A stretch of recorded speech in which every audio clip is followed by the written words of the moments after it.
This is Brandon Martinez for nonalignedmedia.com.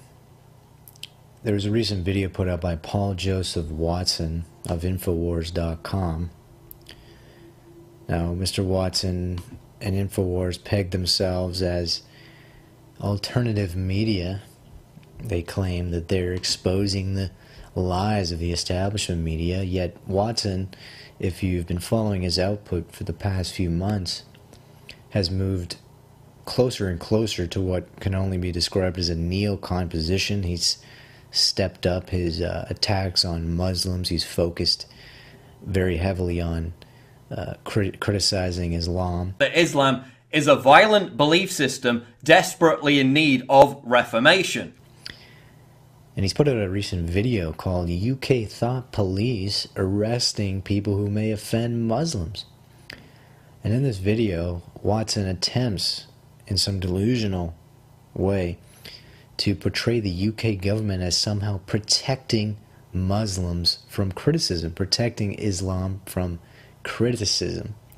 This is Paul Joseph Watson reporting for Infowars.com. Amazing, shocking story up on Infowars.com today, which centres around this right-wing leader called Tommy Robinson. He's quite controversial in this country. He was rearrested recently for planning to attend a Draw Mohammed cartoon contest. Now, to understand the backstory, he was arrested separately for mortgage fraud last year, but he was already released by police in June. They rearrested him literally days before this event was due to take place last week because of the fear that he might offend Muslims. Now, this is coming out of a left-wing group called Hope Not Hate, which said that these right-wing individuals were planning to disseminate Mohammed cartoons in Muslim areas to start, quote, a civil war. That was completely unfounded, but Robinson himself has confirmed that he was rearrested by police just for planning to attend this Draw Mohammed cartoon event here in the United Kingdom. His speech in Oxford last year was also cancelled because, again, he was arrested by police. So we literally have thought criminals being kidnapped on the streets of London for daring to even think about committing the thought crime of offending Muslims. And his impetus for suggesting this is the alleged arrest of Tommy Robinson, the former head of the English Defence League. And this arrest supposedly was to prevent him from attending a Draw Muhammad cartoon contest, another one of these neocon staged events like we saw in the US a few months ago. These events are just put on by Zionists and neocons to create pretext for intelligence agencies to stage false flag attacks. This is all part of the Charlie Hebdo phenomenon. And Watson tries to make a free speech martyr out of Tommy Robinson by saying he's being suppressed in his critique of Islam.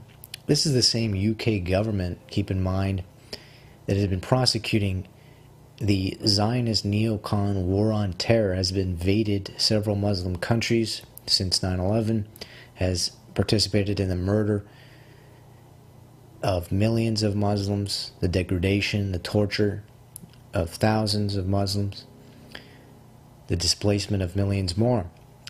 This is the same UK government that is always, constantly saber-rattling against Muslims and hyping the threat of Muslim extremism. That is the mainstream position of the UK government. That is the official position of the UK government. They are constantly trying to incite fear of Muslims. So for Watson to actually claim here that the government is protecting Muslims from criticism is the height of absurdity. Let me just bring you back to a speech given last month by David Cameron. There was an article in the Jewish Chronicle called "David Cameron Attacks Anti-Semitic Conspiracy Theories as He Outlines Counter-Extremism Plan." This is David Cameron's plan to stamp out conspiracy theories about Zionism and about Jews. And here's some text from this article. It says, David Cameron has said conspiracy theories about Jews may be the first stepping stones to Islamist extremism. He also warned of extremists who, quote, believe that Jews exercise malevolent power and that the Mossad was behind the September 11 terror attacks. The article goes on to say that the Prime Minister outlined a 5-year plan to combat Islamists, Muslims specifically, which the government seeks to, quote, confront head-on. So this is the government of the UK's spokesman here specifically saying that he is going to go out of his way to target Muslims, to stifle the free speech of Muslims who believe in, quote, anti-Semitic conspiracy theories. Yet, on the other hand, we have the neocon Paul Joseph Watson trying to flip the script and say that the UK government is protecting criticism of Muslims. This is patently absurd. The focus on Tommy Robinson is interesting. The Tommy Robinson is a fraud. He is a Zionist agent who was plucked out of the British National Party in 2004 and told to set up this EDL group to focus specifically on attacking Muslims, on vilifying Muslims. The EDL says it's not opposed to mass immigration or immigration at all. It's only opposed to Muslim immigration and Muslims. It is a pure neocon Zionist organization. It's not a true nationalist group. And the BNP leader, Nick Griffin, has outed Robinson as a Zionist agent. He gave a speech a few years ago exposing the funding of the EDL and the connections of the EDL to a wide array of Zionist and neocon organizations, including Pamela Geller's group from the U.S. Pamela Geller, the fanatic, lunatic Jewish Zionist activist who has been staging these Draw Muhammad cartoon contests. In history. And Islam's been trying to take over Europe for 1400 years, and it's now closer than it ever has been. Isn't there other groups, though, like the National Front, the Front National, and the BNP, who's been fighting this for years? When you talk about fighting it for years, those groups differ in many ways, because those are just Nazis, backward. Have they not been fighting Islamification? They fight anything that's not white. So they don't. We are sole purpose to tackle Islam. They tackle and they have a hatred for anything that's not white. It's not white. Were you part of the BNP at one time? I was part of the BNP in 2004. I have another question for you. Yep. I noticed you're wearing a shirt or a button that says "I'm a Zionist." Yep. What does a Zionist mean to you? What is a Zionist? Well, a Zionist is someone who believes in a homeland for Jewish people. I believe. My definition, when I've looked at that in the dictionary, is Israel first. It means Israel first. Yes. Okay. Well, I believe in Israel's right to exist. I believe in their right to defend themselves. I believe that the Jews have been persecuted. And when I look at the Israeli thing, I look at it from my own point of view, growing up in Luton Town. The main extremist is, you know, the Stockholm bomber that we spoke about earlier. He was radicalised in the Luton Islamic Centre. The Luton Islamic Centre used to be the Jewish synagogue until they smashed it up, attacked it, and drove them out of there. About 6 years ago, I was walking through Luton and I see some Orthodox rabbis. They had all these police around them walking. What's going on there? They're getting a police escort to walk through the streets of Luton. Now, this is year 2012 now in Britain, and no one could wear a skull cap from one end of an Islamic area to the other. They wouldn't get out of that area. So I still see today that the Jewish people are persecuted, and I believe no one speaks up for them. So Paul Joseph Watson's attempted portrayal of the war on free speech as being directed upon critics of Muslims and Islam is disinformation of the worst sort, is pure propaganda to deflect attention from the fact that the war on free speech is being spearheaded by Zionists to suppress criticism of Israel and Zionism. If we go back to May of 2015, we had the 5th Global Forum for Combating Anti-Semitism conference in Jerusalem, which is a biennial gathering organized by the Israeli government, which aims to coddle diplomats and business leaders from around the world and convince them to clamp down on Israel's detractors. Now this year, that conference produced a number of despotic Orwellian pleas. They called for Chinese-style internet censorship. A Jerusalem Post article on the issue said, quote, the conference organizers issued an action plan for calling for internet censorship as a remedy for anti-Jewish sentiment. And this action plan includes the scrubbing of Holocaust denial websites from the internet and the omission of, quote, hate websites and content from web searches. They also called for establishing a national body in every country to enforce legislation and require internet providers to enforce their rules against hosting hate content. They called for a unified global position of the internet industry against hate speech. On top of this, the organizers of the Zionist event laid out their framework for pursuing this. They call for adopting a formal legal definition of anti-Semitism, and this definition will include attacks against the legitimacy of the State of Israel and denial of the Holocaust, strengthening legislation against anti-Semitism and training of police in better enforcing existing laws. And they also advocated education ministries in Europe must promote Holocaust education. And then there was the former Israeli diplomat Alan Baker, who went even further. Under the auspices of his Jerusalem Center for Public Affairs, called for an international body to prosecute anti-Semitism across borders, a global framework for a global tyranny.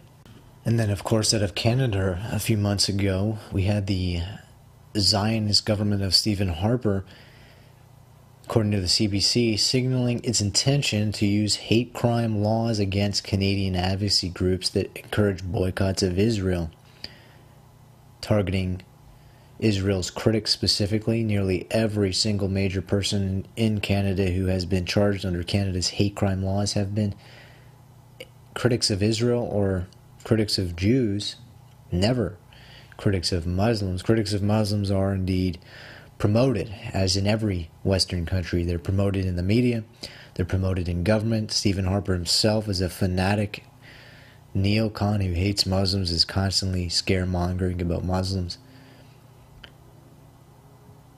None of this is mentioned by Paul Joseph Watson in his report. He ignores the key Zionist role in foisting hate speech laws in Western societies. He makes no mention of the fact that in England, the main group pursuing hate speech and hate crime legislation is the Board of Deputies of British Jews. Many people in Britain who have been charged under the law have been either critical of Jews or, in some cases, critical of other minority groups. In Canada, it was the Canadian Jewish Congress and B'nai B'rith groups that spawned the hate speech laws in the 70s. In America, it's the Anti-Defamation League is the #1 opponent of free speech. Australia, it's the same thing. Across Europe, the same thing. Holocaust denial laws, which Watson makes no mention of and seems to be completely unaware of, or at least is ignoring it for strategic purposes. Now, besides his overt disinformation and trying to project onto Muslims what Zionists are doing in terms of suppressing free speech, or at least to cover over the fact that these Western governments are overtly anti-Muslim but are working tirelessly to stamp out freedom of speech as it relates to Israel, Zionism, David Cameron, Stephen Harper, France's President Hollande, and other Western leaders have time and again committed themselves to, quote, fighting anti-Semitism, to ousting conspiracy theories, to outlawing any kind of truthful talk about Israel, of Zionism, of false flag terrorism and Israel's role in it. There are laws on the books which have been used to prosecute anti-Semites. In France itself, dozens of people have been prosecuted for being members of the pro-Palestinian boycott, divestment, and sanctions movement. The Canadian government is moving against it, mobilizing against it as well. These governments have thrown Holocaust revisionists in jail. In no instance have they ever silenced anyone, really, for being anti-Muslim. These people get on mainstream media. These people are promoted all over the place. All of the Western politicians are constantly making anti-Muslim statements and employing anti-Muslim rhetoric to justify neoconservative pro-Zionist foreign policies, to justify the Zionist war on terror. They're not only that, but they're staging false flag attacks, blaming Muslims. They're doing surveillance on Muslims. They're doing sting operations to entrap Muslims all the time. So for anyone to claim that these Western governments are somehow shielding Islam from criticism is a disinformation agent working ostensibly for Zionists. That's the only people who would seek to benefit from such a narrative. Now, on top of this, he also has been promoting all kinds of neoconservative writers and thinkers and overt Zionist propagandists. He's particularly been promoting Ayaan Hirsi Ali. She's the fraud Somalian woman who tricked a man into marrying her to pay her way to Europe, buy her ticket. Then she immediately dumped him once she got to Holland. Then she lied and claimed that he was threatening her and her family was threatening her and she was fleeing a forced marriage, and she invented all kinds of lies so she could get asylum status in Holland. They plucked this woman, the Zionists and the neocons just plucked this woman from obscurity. They made her a big name and a star, and they gave her book deals. They made her a member of the Dutch Parliament. When she was exposed as a fraud and a liar by a documentary, she went to the U.S. She tried to whitewash all of that stuff. And then the American Enterprise Institute and other neocon outlets have been promoting her ever since, not mentioning her incessant lying about her history and her past. Yet we have Mr. Alternative Media Truth Teller Paul Joseph Watson promoting this scam artist, this Zionist propagandist who praised Netanyahu's genocidal carpet bombing of Gaza last summer. She suggested that Netanyahu deserves the Peace Prize for killing over 2,000 Palestinians. She is a utter maniac. She is a depraved individual, a pro-war lunatic who has basically called for a genocidal campaign of non-stop warfare against all Muslims without any caveats. She is a anti-Muslim activist through and through, a Zionist propagandist. She's married to Niall Ferguson, who is the British Zionist writer, Christian Zionist, who was the official biographer of the Rothschild family. He wrote a whitewash of the history of the Rothschilds, covering over all of their duplicity and scandals and crimes. This man is an establishmentarian, Zio propagandist. And the Infowars outlet is effectively nothing more than an extension of that Zionist propaganda network. They're getting closer and closer to the mainstream position, and Paul Joseph Watson is almost overtly embracing that vile position in his quest to become a media star like his boss Alex Jones, who is routinely featured on mainstream media, which no real truth teller could accomplish. You don't get on mainstream media if you're telling the truth. You get on mainstream media if you're safe, if they know that you won't cross a number of red lines that they've put out, especially if you touch the Zionist issue, which Alex Jones refuses to do and has been heavily criticized for years for being a Zionist apologist. What I wanted to say is this. I want to say this out in the open. I support the Jewish state of Israel. They have been in that land. That is their land. And it's the UN that has declared them terrorists. The UN has declared that Israel has been acting wrongly, and the UN supports groups that want to dissolve the state of Israel and make it a marginalized state where we know Jews will not be allowed to stay. The Arabs will run them out of there. I'm not anti-Arab.